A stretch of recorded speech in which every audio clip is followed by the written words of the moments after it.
औज़ुबिल्लाहिमिनश्शैतानिर्रजीम बिस्मिल्लाहिर्रहमानिर्रहीम। अस्सलाम वालेकुम ख़वातीन और हज़रात, आपका प्रोग्राम सुबह हिदायत में आपकी मेज़बान सहर हुसैन। उम्मीद करती हूँ कि आप जहाँ होंगे, जिस जगह होंगे, बफ़ज़्ल ताला बसदक़ाए मोहम्मद व आले मोहम्मद खैर व आफ़ियत से होंगे। अल्लाह ताला आपकी ज़िंदगी में बेशुमार आसानियाँ, खुशियाँ, रहमतें और बरकतें नाज़िल फ़रमाए और हम सबको तौफ़ीक़ अता फ़रमाए कि हम दूसरों की ज़िंदगियों में भी आसानियों का बायस बन सकें।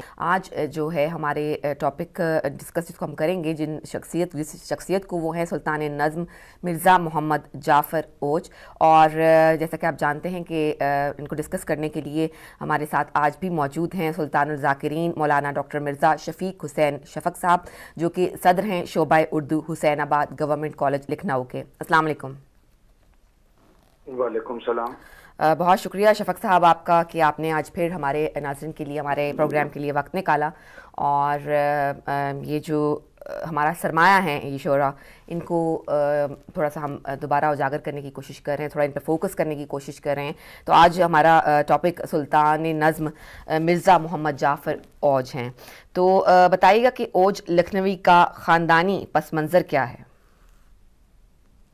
पहले तो मैं हिदायत टीवी के जिम्मेदारान को मुबारकबाद देता हूँ कि यकीनन ये एक बड़ा काम है जो आप हज़रात अंजाम दे रहे हैं कि हमारे उन शोरा की खिदमात को और उन शोरा के हवाले से ये गुफ्तगू करने के बाद नई नस्ल को मुतारिफ कराने का एक अहम तरीन फरीज़ा अंजाम दे रहे हैं कि जिन्हें हमारी नई नस्ल भूल चुकी है। बिल्कुल। और एक तरह से ये बाजियाफ्त का फरीज़ा है जिसे आपका चैनल और आप अंजाम दे रही हैं।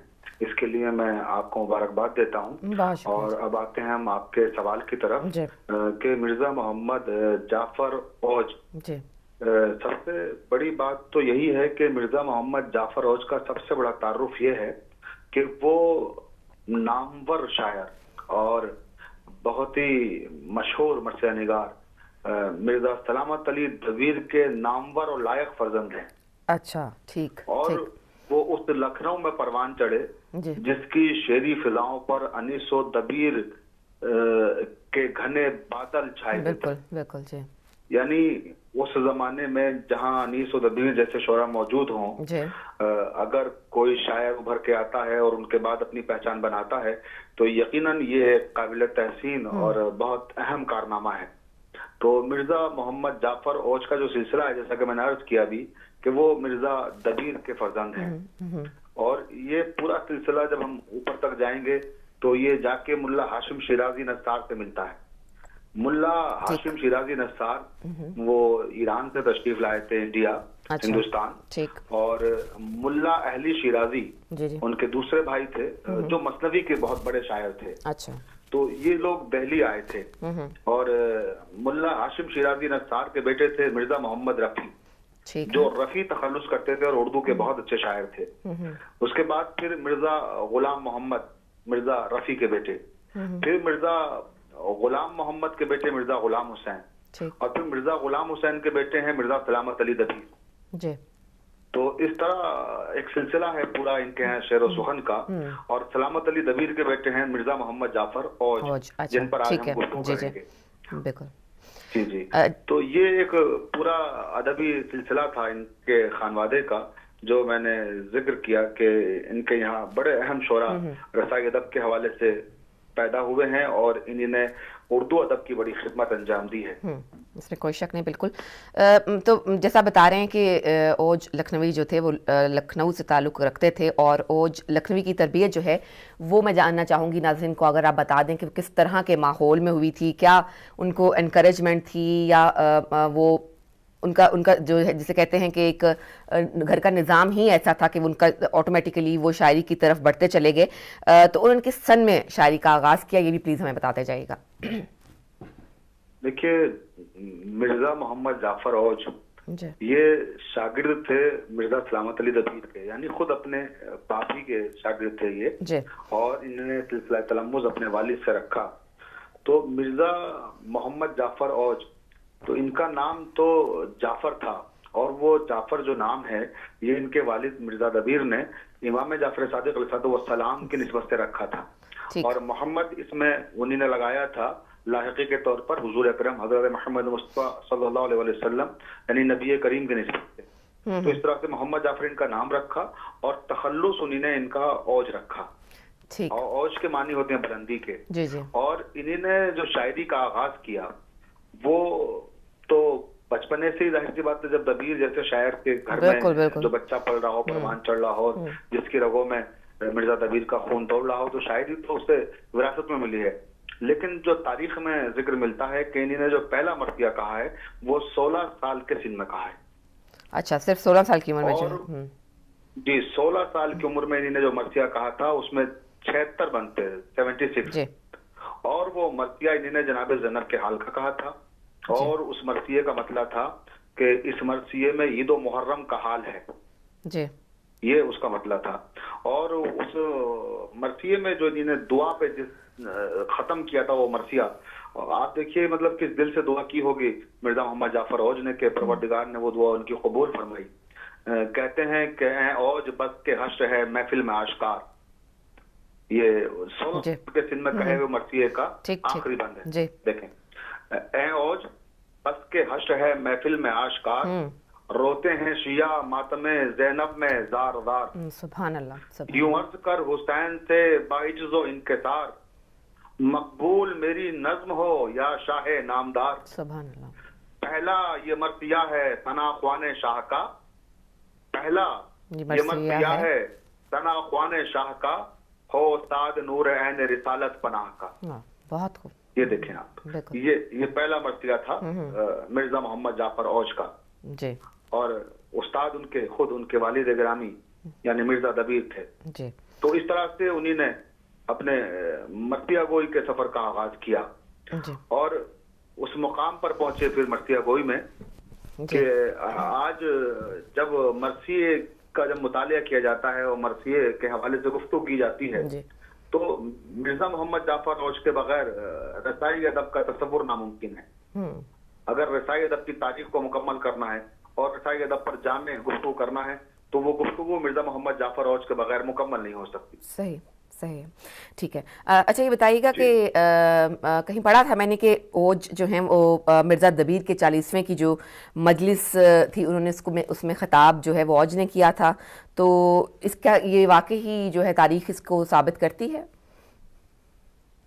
हाँ जी हाँ, ये वाकया बिल्कुल सही है। आपने बहुत उम्दा और बड़ा खूबसूरत और बामानी सवाल किया है कि इससे मिर्जा औज की शख्सियत का एक बहुत अहम पहलू सामने आएगा उभर के कि मिर्जा दबीर जैसे शायर के 40वें की मजलिस पढ़ना भी अपने आप में एक शरफ और एक बड़ी बात। सही कह रहे हैं कि मिर्जा दबीर अपने जमाने के अपने अहद के बहुत बड़े शायर थे और फिर उनका 40वां कौन पढ़े। ये इस तरह के सवाल आज भी हमारे सामने आते हैं। जब कोई बड़ी शख्सियत हमारे दरमियान से रुखसत होती है तो हम सोचते हैं कि किससे 40वें की मजलिस पढ़वाई जाए। आज बड़े बड़े खुतबा हिंदो पाक में पाए जाते हैं और जब किसी बड़े आलिम या बड़े खतीब का इंतकाल होता है तो ये मसला सामने होता है कि उस पाए का कम से कम वो शख्स हो कि जिस पाए का गया है जाने वाला, तो उसी की शख्सियत के एतबार से मजलिस हो और उसी की शख्सियत के एतबार से जाकिर का इंतखाब किया जाए। तो जिस वक्त मिर्जा दबीर का इंतकाल हुआ है जी। वो जब हमने मिर्जा दबीर के हवाले से गुफ्तगू की थी, मैंने अर्ज भी किया था कि 30 मुहर्रम 1292 हिजरी में उनका इंतकाल हुआ। जी जी बिल्कुल। और अंग्रेजी हिसाब से 9 मार्च 1875 में। तो ये 30 मुहर्रम को इनका इंतकाल हुआ और इनके 40वें की जो मजलिस हुई वो 23 सफर को हुई। ठीक, सिर्फ 23 दिन के बाद ही जी। और जब ये मजलिस हुई तो उसमें ये मसला दरपेश था कि किससे मजलिस पढ़वाई जाए, 40वें में कौन मर्सिया पढ़े। तो खानदान के बुजुर्गों ने और जिम्मेदारों ने सब ने ये तय किया कि ये हक अगर किसी का बनता है तो वो मिर्जा मोहम्मद जाफर औज का बनता है कि फर्जंद भी हैं और खुद एक अच्छे मर्सिया निगार भी हैं और अंदाज भी मर्सिया का पढ़ने का बिल्कुल मिर्जा दबीर जैसा ही है उनका, तो लोगों को वो याद भी ताजा हो जाएगी। तो सब ने ये तय किया और उस वक्त आपको मैं ये भी अर्ज करता चलूं, नाजरीन को बताता चलूं कि उस वक्त मिर्जा मोहम्मद जाफर औज की जो उम्र थी वो फकत 23 साल थी। अच्छा, ठीक ठीक। वो 23 साल के थे और जब मिर्जा दबीर के 40वें की मजलिस मुनक्किद हुई तो सदा उलमा और खुतबा, रईसजादे, शहजादे, पूरा शहर उमड़ आया उस मजलिस में। और ये था कि मिर्जा औज उस मजलिस को पढ़ेंगे। एक तो ये दिलचस्पी कि औज कैसे पढ़ेंगे आज, क्योंकि ये बड़ा सख्त मरहला होता है, कोई बेटा खुद अपने बाप का 40वां पढ़े। सही है, मैं समझता हूँ इससे सख्त इम्तिहान नहीं हो सकता। तो ये उनको अपने बाप का 40वां पढ़ना था, बहुत सख्त उनके लिए मरहला था। और फिर दूसरी ये भी कि ये तारुफ और इंट्रोडक्शन भी था पूरे कौम और कबीले के साथ, कि जो रसाई अदब से वाबस्ता अफराद हैं कि वो आज देखेंगे कि उनके इंतकाल के बाद भी किस तरह से अपने फन का मुजाहिरा करते हैं। और तो ये बहुत बड़ा चैलेंज था और जिसे कबूल किया उन्होंने। और उसके बाद जब वो मजलिस पढ़ने के लिए बैठे मिंबर पर आए, तो ये वाक़े बहुत सारी तारीखों में मिल जाएंगे आपको। जो अफजल हुसैन साबित ने मिर्जा दबीर के ताल्लुक से किताबें लिखी हैं, उन बहुत सी किताबों में इन वाक़यात का जिक्र किया है। और मिर्जा मोहम्मद जाफर औज लखनवी के उन्वान से जो किताब डॉक्टर सिकंदर आगा ने लिखी है, उसमें भी इस वाक़े का जिक्र किया है कि जब मिर्जा औज मिंबर पर आए तो उन्हीं ने पहले कुछ रुबाइयां पढ़ी, उसके बाद कताए तारीख फारसी में पढ़ा। अच्छा। और हाँ, उसके बाद कताए तारीख पढ़ने के बाद इन्होंने मरसिये का आगाज किया। तो वो मरसिया हजरत इमाम ज़ैनुल आबिदीन अलैहिस्सलातु वस्सलाम के हवाले से था कि आप जब दरबार यजीद में तशरीफ ले गए हैं और वहाँ हाकिम शाम से जो आपने मुकालमा किया है, और हाकिम शाम ने जो अहले बैत अलैहिमुस्सलाम की तस्दील की कोशिश की थी, उसका जवाब जिस तरह से इमाम ज़ैनुल आबिदीन ने दिया है, और मिंबर पे आने की इजाजत इमाम ज़ैनुल आबिदीन को मिली है, और वहां आकर जो खुतबा दिया इमाम ने, और फिर वो इमाम के खुतबे की बलागत और फसाहत देखकर यजीद जब हैरान और परेशान हो गया और हर तरफ से बगावत के आसार नुमाया होने लगे, तो उसने फिर इमाम के खुतबे को रोकने के लिए बेवक्त अजान का ऐलान किया और बेवक्त अजान दिलाई।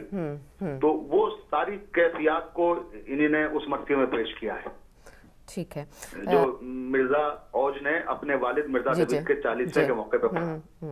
तो लोगों ने लिखा है, जो हमारे बहुत ही अच्छे लिखने वाले हैं, रसाई अदब के माहिरीन हैं, कि जिस वक्त मिर्जा औज मरसिया पढ़ रहे थे तो मालूम होता था कि बैन ही मिर्जा दबीर मरसिया पढ़ रहे हैं।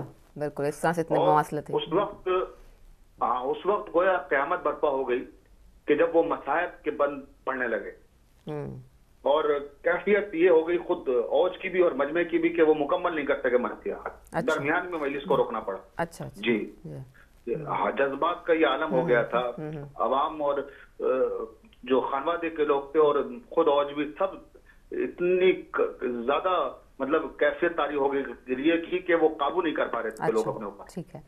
और ये कैफियत तो साबित ने लिखा है कि उसी वक्त तारी हो गई थी कि जब उन्होंने आगाज में रुबाइयां पढ़ी थी। अच्छा, ठीक है। यानी मिर्जा मोहम्मद जाफर औज ने मिर्जा दबीर के 40वें की मजलिस का जब आगाज किया है रुबाइयां पढ़कर, जी, तो उसी वक्त लोग बेकाबू हो गए थे। उन्होंने कुछ इस अंदाज में रुबाइयां पढ़ी और ऐसी रुबाइयां पढ़ी।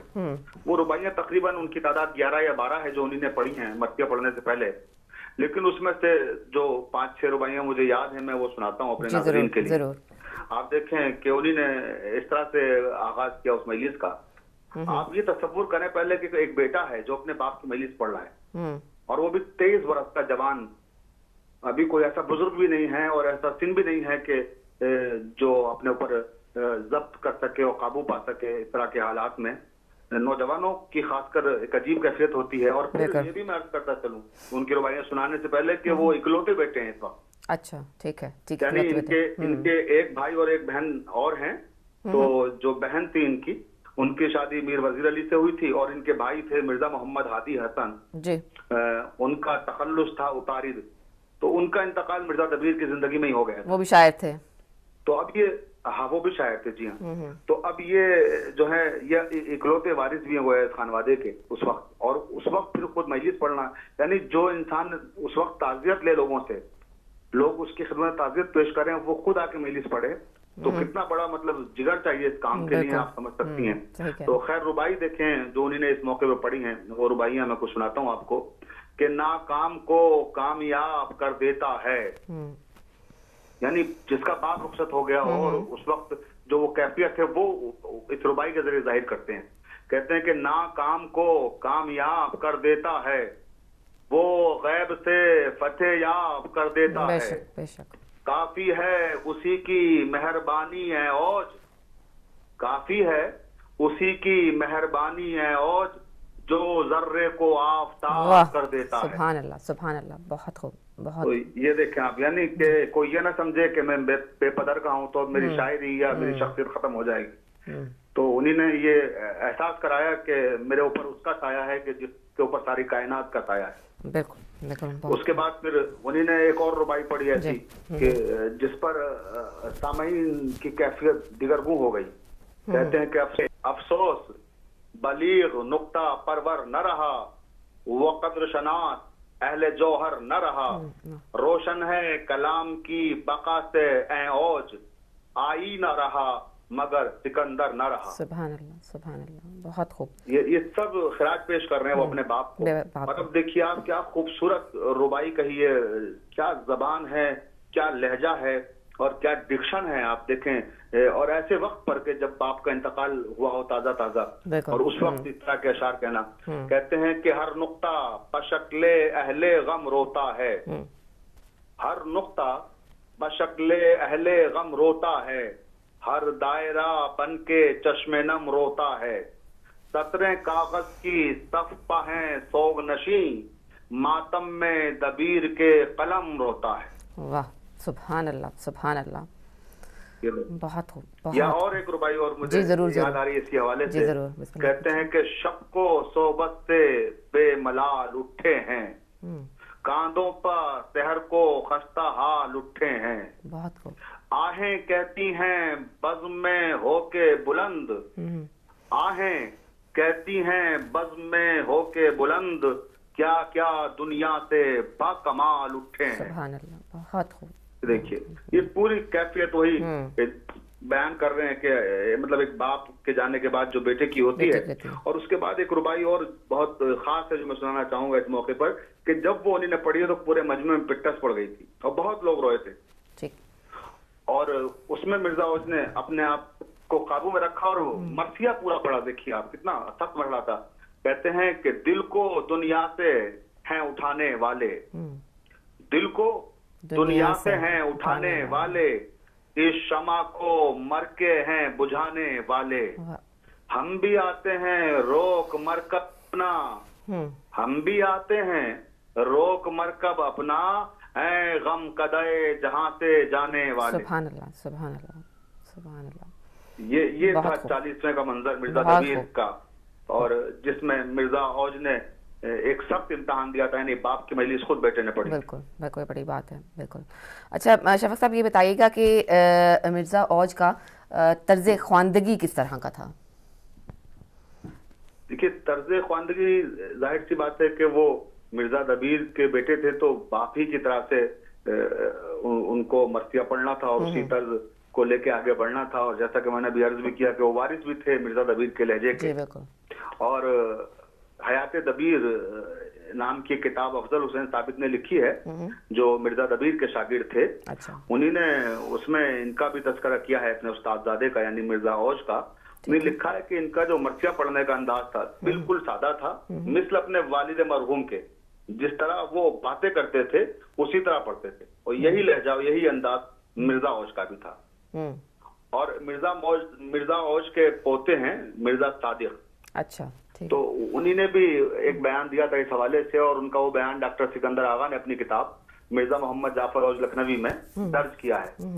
उन्हें लिखा है कि मिर्जा दबीर जब मिंबर पर बैठते थे तो वो बतलाने को समझते थे।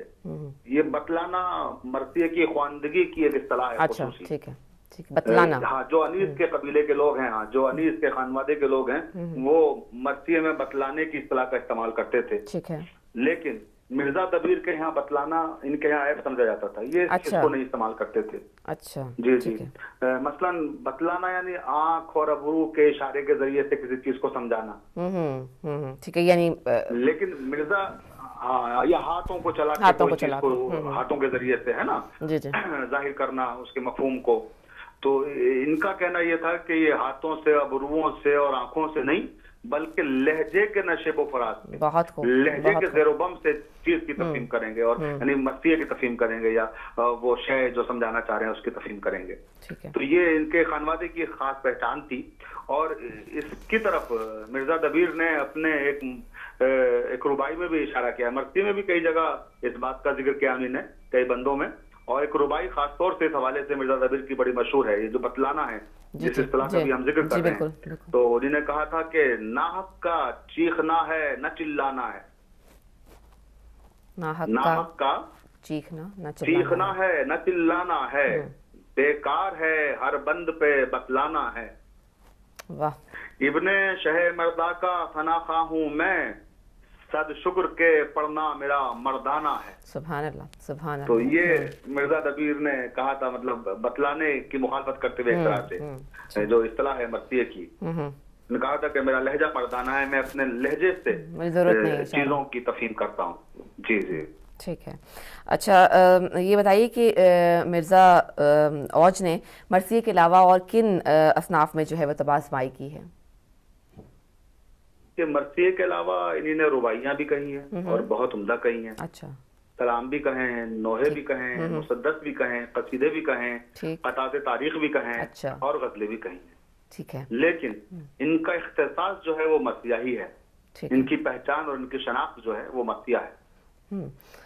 तो इन्हीं ने कही तो तमाम चीजें हैं, मगर अफसोसनाक बात यह है, और बहुत ही मुझे अफसोस के साथ ये कहना पड़ रहा है कि इनका कलाम पूरी तरह से महफूज नहीं रह सका। बहुत कम असासा है हमारे पास जो है।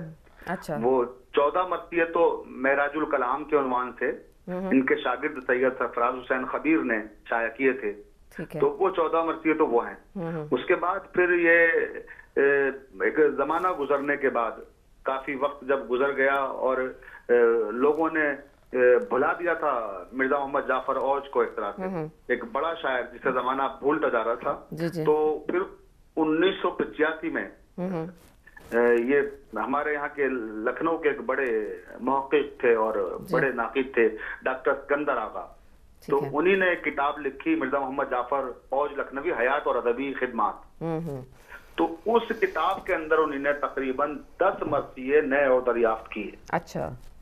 यानी 14 मर्सिये तो वो थे कि जो मेराजुल कलाम की शक्ल में सैयद सरफराज हुसैन कबीर जो शागिर्द औज थे उन्हीं ने जमा किए थे और वो शाया किए थे।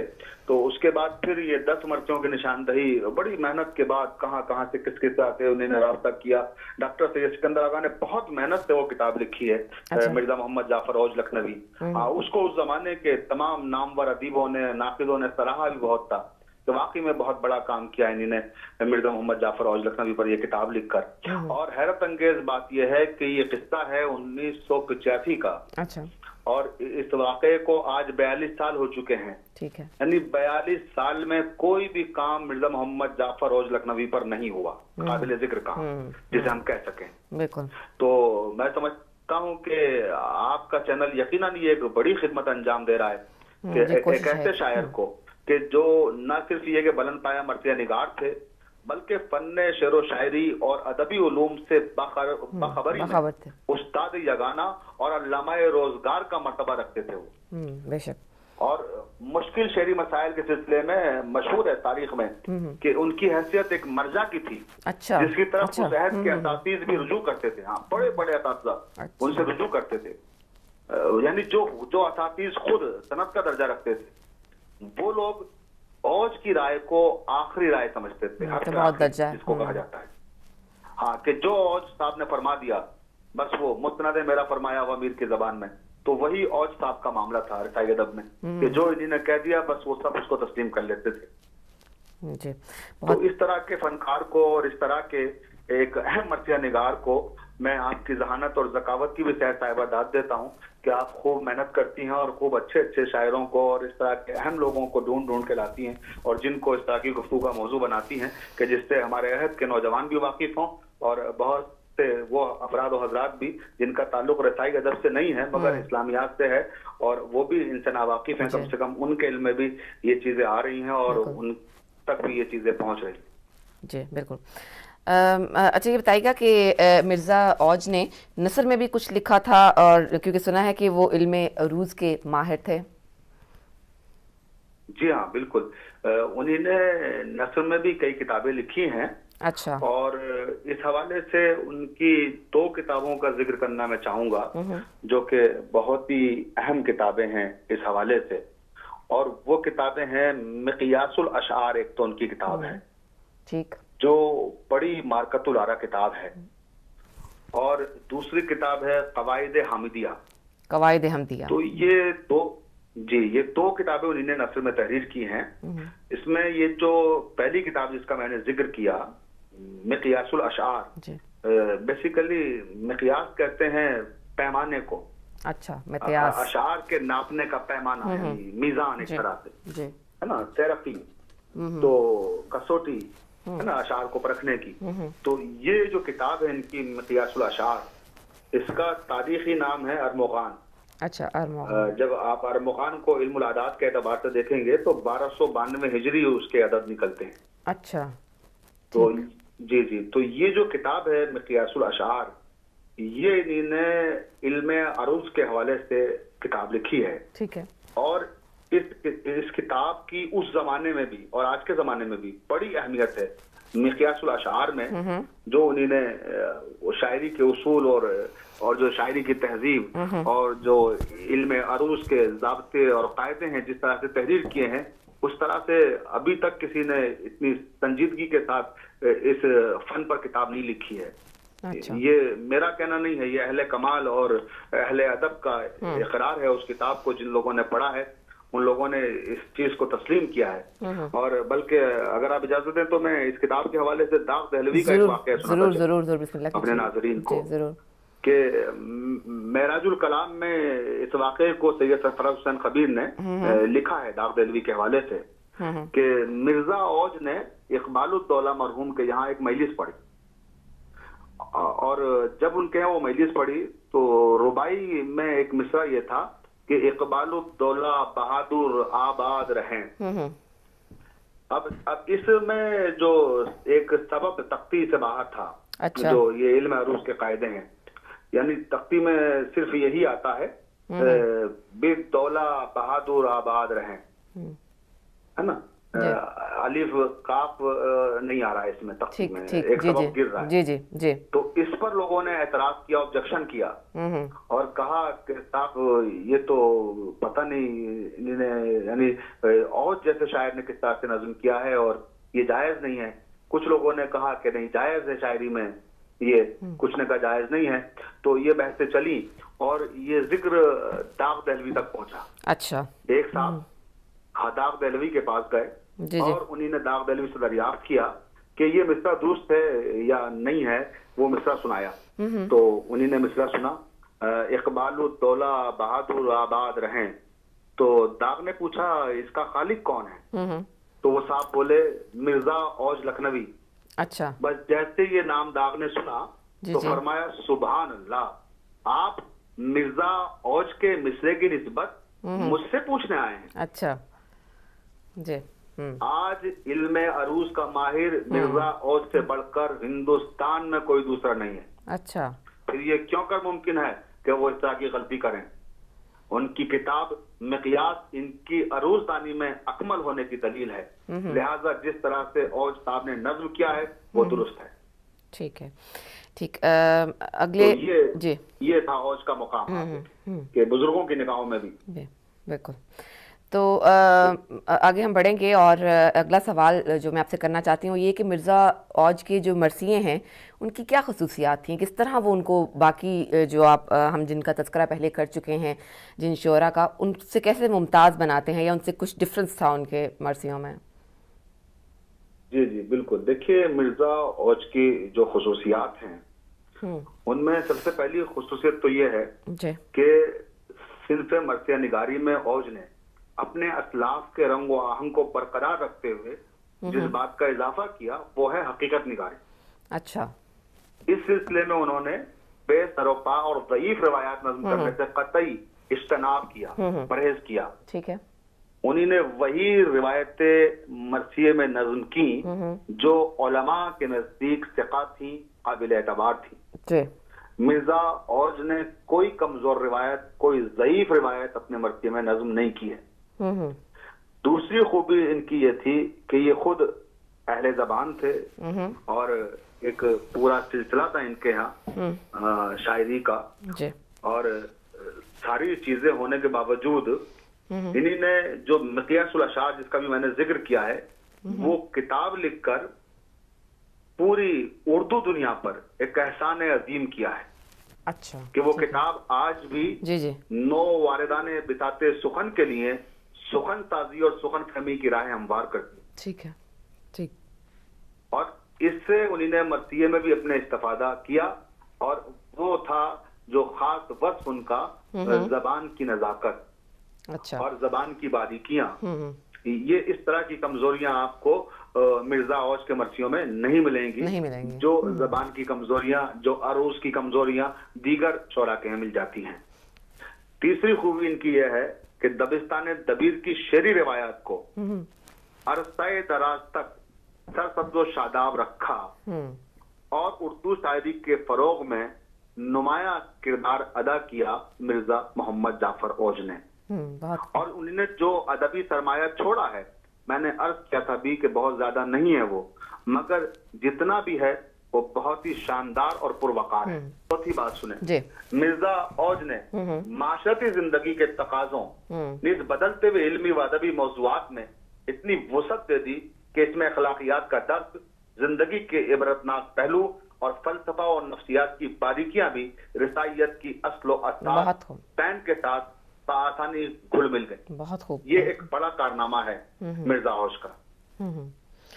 जी। और बहुत सारी खूबियां हैं उनके कलाम की, लेकिन बस आखिरी एक खूबी की तरफ इशारा करके मैं बात को इसको तमाम करूंगा कि जिस जमाने में हाली, सर सैयद, शिबली और चटबस्त जैसे मुस्लिह कौम मुल्क व मिल्लत को दर्स अखलाकियात दे रहे थे, उसी जमाने में औज भी रसाई शायरी के जरिए किरदार को बुलंद करने और अखलाक को सुधारने का पैगाम दे रहे थे। औज ने भी वक्त की नजाकत को समझते हुए मुस्लिहान कौम की आवाज से आवाज मिलाई, और उस जमाने में इस तरह का मर्सिया कहा कि लोग हैरान रह गए कि ये बातें जो हाली अपनी नज़मों में कह रहे हैं, ये बातें क्या मर्सिये में भी कही जा सकती हैं?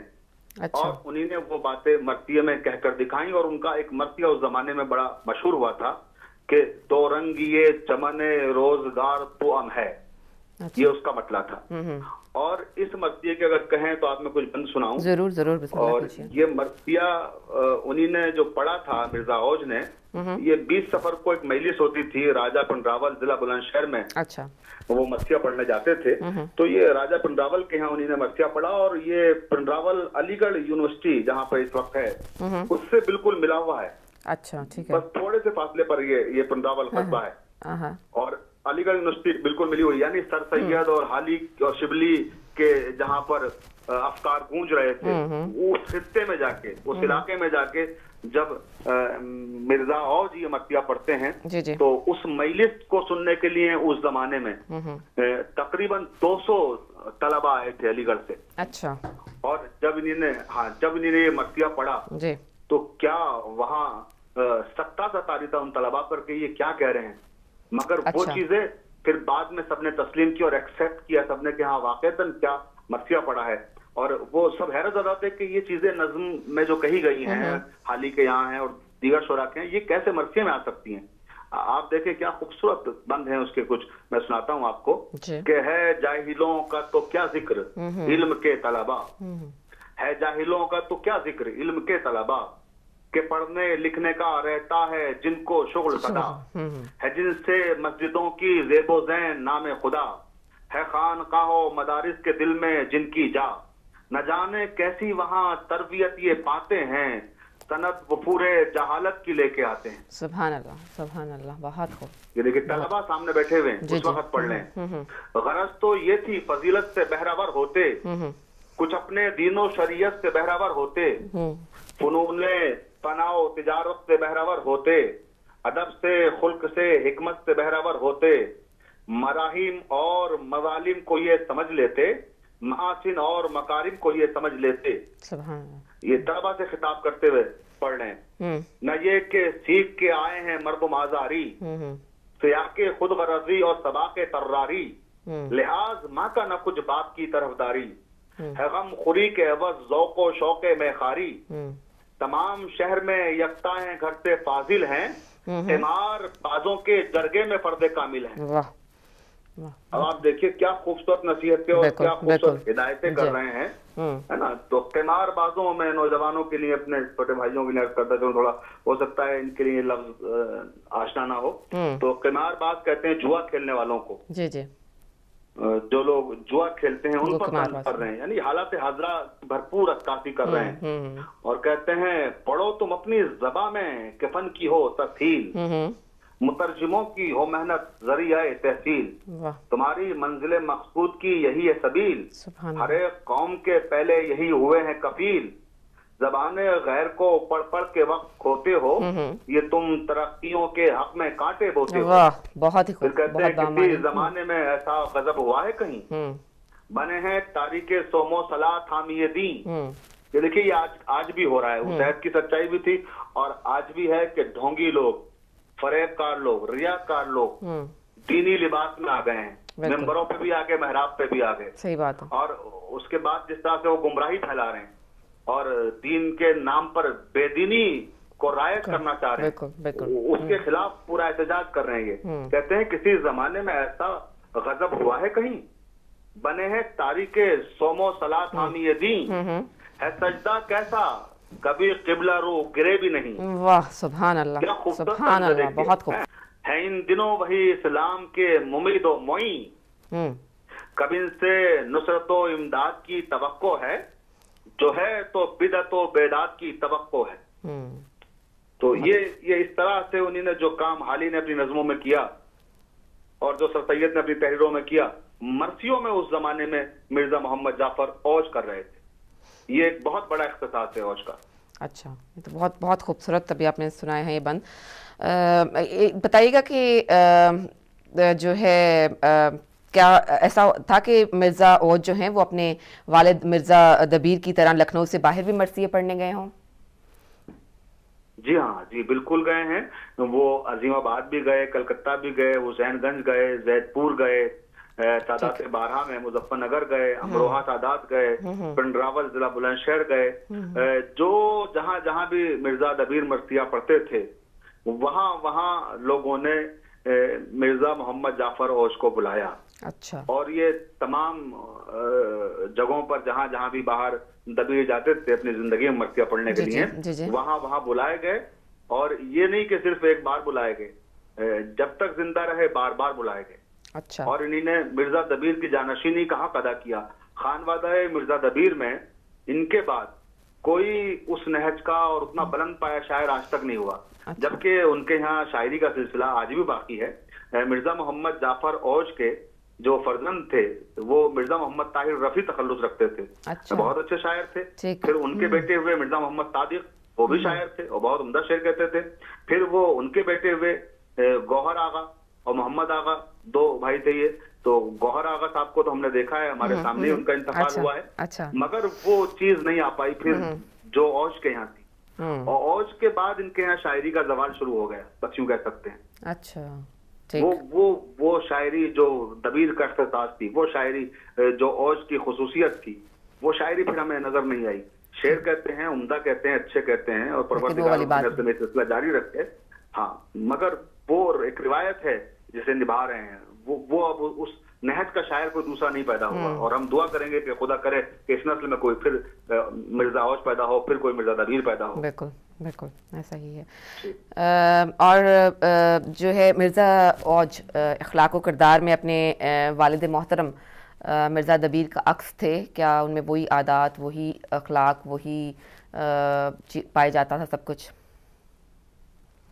यकीनन मिर्जा औज के ताल्लुक से डॉक्टर सिकंदर आगा ने भी लिखा है और ये साबित लखनवी ने भी लिखा है हैत दबीर में।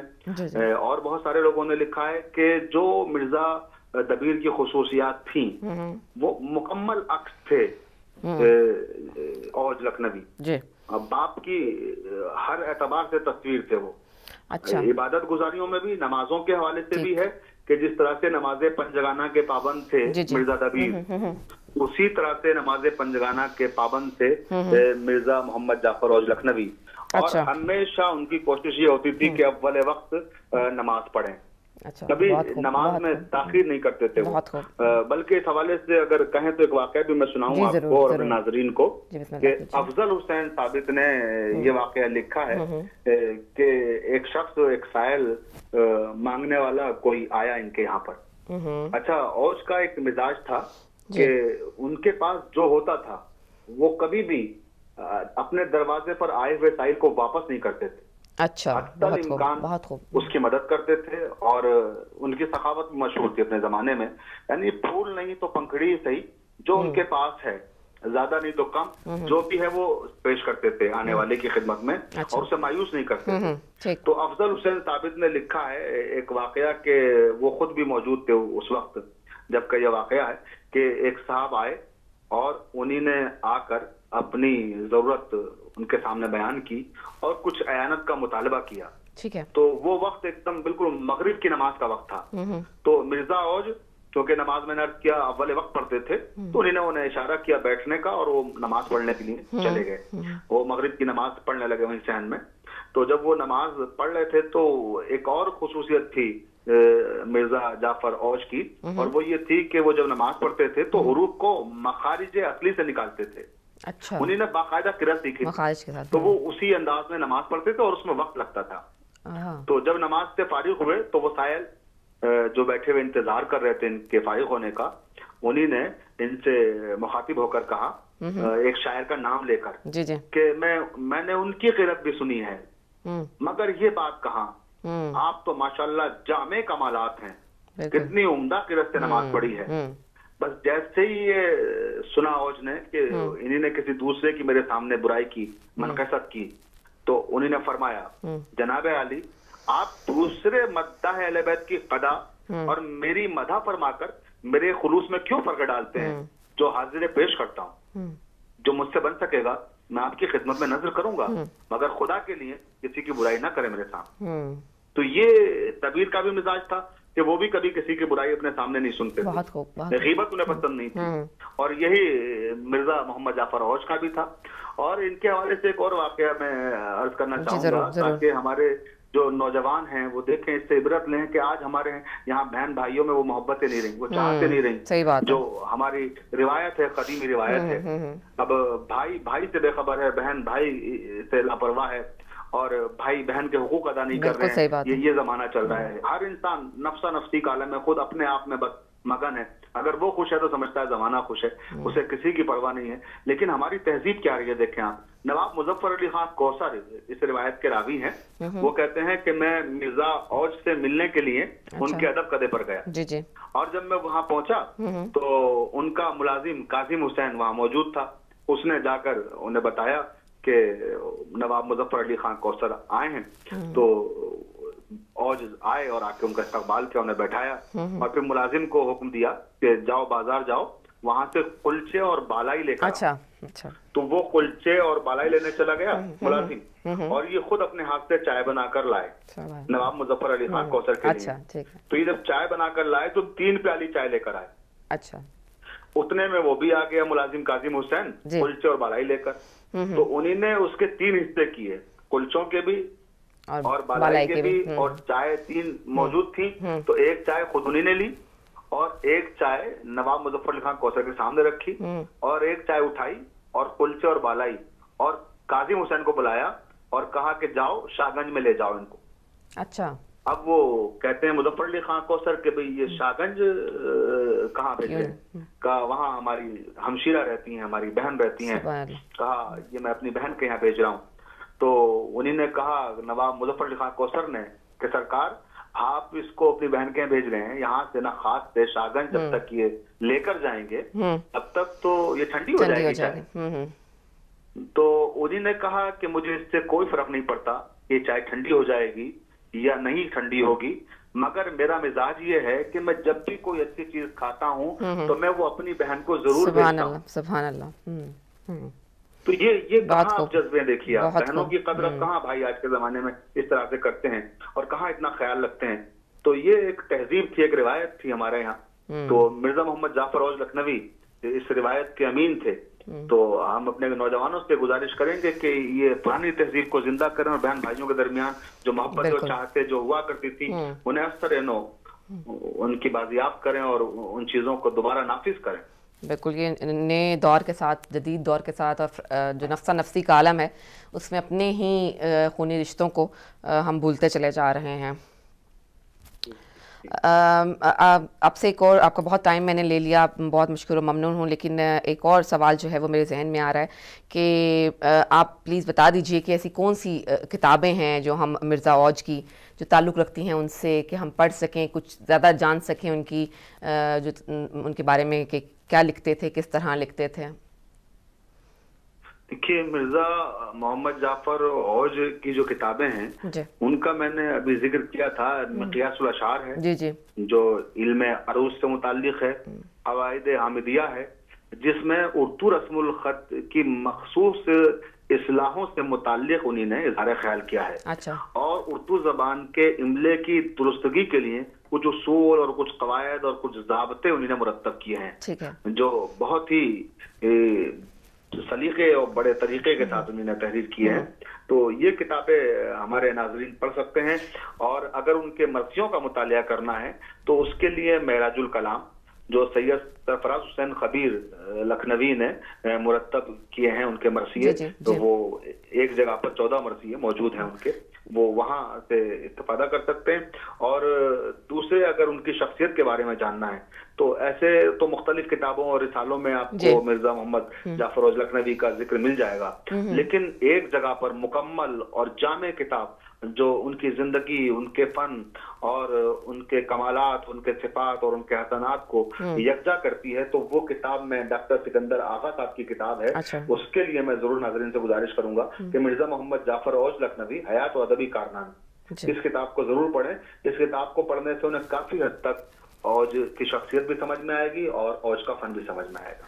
अच्छा, ये किताबें कहाँ से मिल जाती हैं? लाइक मेरा ख्याल है कि चूँकि बहुत रेयर होंगी, ये कहाँ से ले सकते हैं, अगर ले सकते हैं? अगर अब देखिए, ये किताबें तो ये तो जो मिर्जा मोहम्मद जाफर औज लखनवी है हयात और कारनामे, तो ये किताब तो छपी थी 1985 में और उसके बाद ये छपी नहीं है। डॉक्टर सिकंदर आगा साहब का इंतकाल हो चुका है और उनकी नस्ल में भी उनके जो बच्चे वगैरह हैं वो शायद हिंदुस्तान से बाहर कहीं रहते हैं। अच्छा। तो अब जो किताबें पहले छपी हैं और जो कुतुब खानों में मौजूद हैं वहीं से ये हासिल की जा सकती है, जीरोक्स कॉपी वहां से ली जा सकती है। और इसके अलावा तो ये मार्केट में तो इस वक्त दस्तयाब नहीं है, वो भी नहीं, मेराजुल कलाम भी नहीं है मार्केट में जिसका मैंने जिक्र किया जी।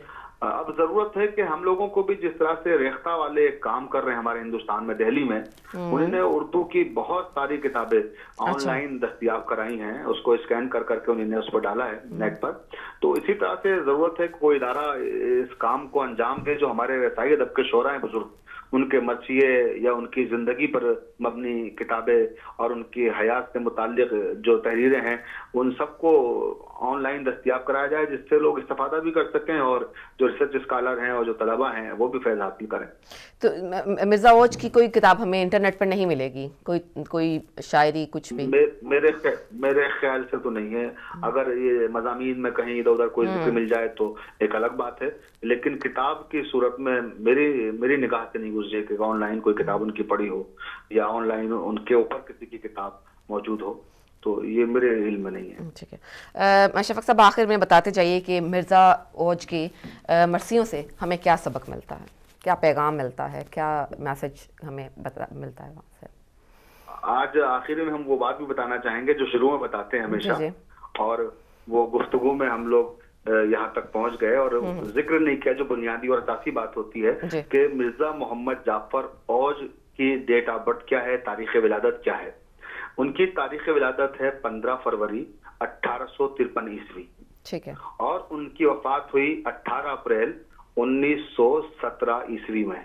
अच्छा। बरोज चारशंबा, हाँ, वेडनेसडे पर ही। ये जो आज आपका प्रोग्राम है, इत्तेफाक की बात, ये पता नहीं क्यों ज्यादातर शोरा की वफात जो है वो चारशंबे के दिन है। चारशंबे के दिन है, ठीक है ना। हाँ, आज ही का दिन जो आपने मुंतखब किया है वेडनेसडे, तो ये आपने बड़ा जबरदस्त दिन मुंतखब किया है कि ये इत्तेफाक कह लीजिए इसको, कि ज्यादातर शोरा का जो सिलसिला है वफात है वो इसी दिन पर आके तमाम होता है। तो बहर का तो मिर्जा दबीर कहाँ दफन है ये भी हम बताते चले अपने नाज़रीन को। वो तो हमने मिर्जा दबीर वाले प्रोग्राम में जब हमने की थी गुफ्तगू तब बताया भी था, लेकिन मिर्जा मोहम्मद जाफर औज के की वजह से फिर उसको दोहरा रहे हैं कि मिर्जा दबीर अपने ही खुद के मकान में कूचाए मिर्जा दबीर में दफन है। अच्छा। जो यहाँ इस वक्त मौजूदा सूरत हाल है नखात चौराहे पर वो जगह है कूचाए मिर्जा दबीर, और उसी कूचाए मिर्जा दबीर में जहाँ मिर्जा दबीर की कब्र है उसी के बराबर में बिल्कुल मिर्जा मोहम्मद जाफर औज आराम फरमा रहे हैं, वहीं उनकी कब्र भी है। ठीक है, ठीक। तो कूचाए मिर्जा दबीर में मिर्जा मोहम्मद जाफर औज भी दफन है। और अब ये कि उनकी शायरी से हमें क्या पैगाम मिलता है, आखिरी सवाल आपका और गुफ्तगू हमारी तमाम हो रही है। तो उनकी शायरी से जो हमें पैगाम मिलता है वो मैंने अर्ज किया कि वो वही पैगाम दे रहे थे जो उस जमाने में हाली दे रहे थे, शिवली दे रहे थे, सर सैयद दे रहे थे। तो वो भी यही चाहते थे कि लोग किरदार पर अपने तवज्जो दें और साहिब किरदार बने, और दुनिया और समाज में जिस तरह से हिर्स व हवस की तरफ दुनिया भाग रही है उससे इज्तनाब करें, और इस्लाम की जो हकीकी तालीमात हैं उन पर अमल पैरा हों, और हजरत मोहम्मद मुस्तफा सल्लल्लाहु अलैहि वसल्लम के किरदार पर, उनकी सीरत पर अमल पैरा हों, और उनकी सीरत और उनके किरदार को दूसरों तक पहुंचाएं। मिर्जा मोहम्मद जाफर औज का ये मानना था और उनका ये ख्याल था कि जितने पावरफुल किरदार रखने वाले रहनुमा हमें मिले हैं, यानी हमारे नबी करीम हजरत मोहम्मद मुस्तफा सल्लल्लाहु अलैहि वसल्लम और हमारे अइम्मा अहले बैत अलैहिमुस्सलाम, तो ऐसे पावरफुल किरदार दूसरी कौम के पास, दूसरे मजहब के पास नहीं है। तो हमें चाहिए कि हम अपने अइम्मा अहले बैत अलैहिमुस्सलाम के किरदार को अपनी जिंदगी का इस तरह से हिस्सा बना लें कि जब दूसरे लोग हमें देखें तो वो हमारे जरिए से हमारे मजहब की तहसीन करें। कि ये जब इस तरह के लोग हैं जो आज के ज़माने में इतनी ईमानदारी और इतनी दयानतदारी का मुजाहिरा कर रहे हैं, तो इनका दीन, इनका मजहब कितना ज़्यादा रोशन और कितना ज़्यादा मुनव्वर होगा, और उसके आईन और उसके ज़ाब्ते और उसके कवानीन कितने रोशन और मुनव्वर होंगे। तो हम आज के ज़माने में अपने मजहब का तारुफ हैं। अगर हम अच्छे रहेंगे, हमारा किरदार अच्छा होगा, तो लोग हमारे मजहब की तरफ मुतवज्जे होंगे, हमारे मतलब की तरफ मुतवज्जे होंगे। और हम खुद ही बद किरदार होंगे, हम खुद ही गलतकार होंगे, तो जाहिर सी बात है लोग सोचेंगे जैसे ये लोग हैं मानने वाले, वैसे मजहब होगा, वैसे रहनुमा होंगे। तो हमें चाहिए कि हम अपने आइम्मा अहले बैत अलैहिमुस्सलाम के किरदार पर खुद भी अमल करें और दूसरों को भी उसकी तरफ राग़िब करें। यही मिर्जा मोहम्मद जाफर औज लखनवी की शायरी का पैगाम था, और यही वो चाहते थे कि दूसरे लोगों को भी अहले बैत अलैहिमुस्सलाम के करीब लाएं, उनकी तालीमात को घर घर पहुंचाएं। ठीक, बहुत बहुत शुक्रिया शफक साहब आपका। आपने बहुत ही खूबसूरत अंदाज़ में और बहुत ही दिलचस्प बातें जो हैं हमें मिर्ज़ा मोहम्मद जाफ़र औज के मतलब बताईं, और किस तरह आपने बताया कि ये लोग ना सिर्फ ये कि मरसियों में, अपनी शायरी में पॉजिटिव बातें भी करते थे और एक तरह तबलीग भी करते थे, बल्कि ख़ुद भी उस पर अमल करते थे। ये हमें उनमें उनके अमल और जो किरदार में और उनकी गुफ्तगू में जो है वो डिफरेंस नजर नहीं आता था।